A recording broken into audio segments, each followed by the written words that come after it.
Hey, Ellie here from Finding the Family Learning Center. This month we're going to be talking about the season of giving and the importance of giving. I know that giving is something that is to be taught, just like selfishness is something to be taught. I do think that selfishness tends to kind of reign a little more naturally in our hearts because we are just sinful creatures and living in a fallen world. And I also think that just the spirit of cheerful giving is also something that's already embedded in us because I think God put it there. I was talking to Deb and I was telling her that I think about when kids have like a stick and a stone, but they have somehow created soup with it because their imaginations are amazing. And they bring you the soup and they're like, look what I made you. Do you like it? Was it good? You know, and you're like, so good. And like their eyes light up, and it's because they naturally want to give. It makes their hearts happy.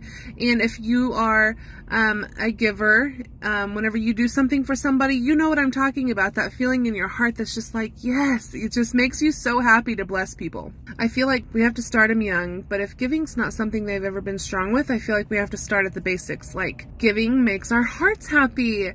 And it makes people feel good and encourage cheerful giving. Like, yay, that was so awesome. Did you see how she lit up when you shared your block with her? You gave that to her. That was so nice. Or if I catch my kids saying, I'm thirsty, and the other one says, here, I'll give you this one, and I'll go get me another drink. And I'm like, wasn't that great? And you can just tell it makes children feel happy. So to encourage the wanted behavior again, and to magnify that, focus on it, because what we focus on expands, and I feel like that's really important to continue to keep coming back to, because that's the facts. As children get older, we can kind of enunciate on the fact that God can use us to do His work, and what an amazing opportunity to be used to do God's work. So that's something I tell my 10-year-old is, we're blessed to bless people. We're blessed to give.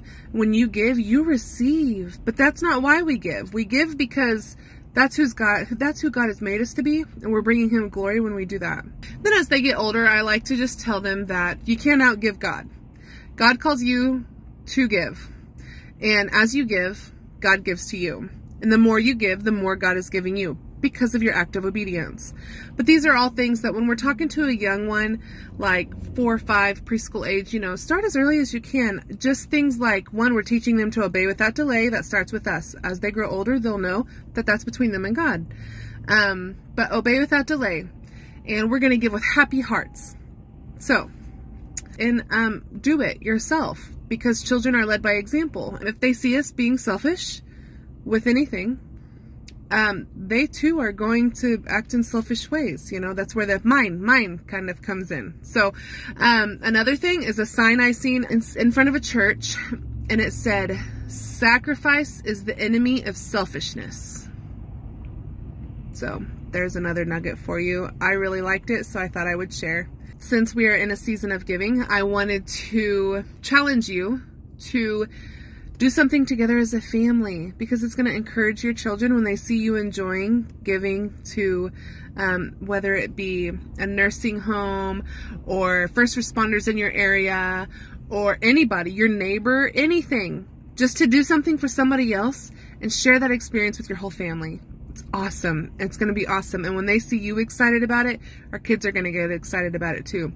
We're raising up the next generation. This is the future church. And I want to see a future church of cheerful givers, blessing people and just allowing God to use them as workers in the coming revival. Right? That's all I got, guys. Happy holidays.